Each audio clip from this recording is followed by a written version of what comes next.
এখানে solar panel দিয়ে এই দিক দিয়ে ব্যাটারি চার্জ হয়, ব্যাটারি থেকে এখানে লাইট জ্বলে এবং এখান থেকে সুইচ অন অফ করা যায়। এখানে ডিসি মোটরের সাথে জেনারেটর মোটরের কানেকশন দেওয়া আছে, এতে কারেন্ট উৎপন্ন হয়।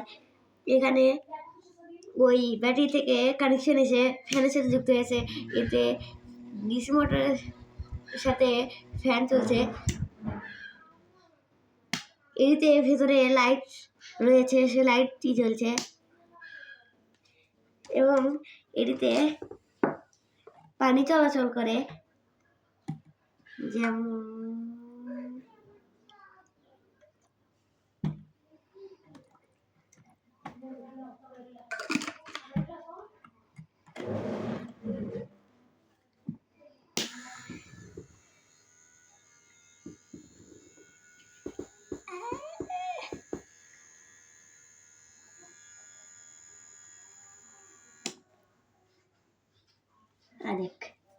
পানি পড়ছে।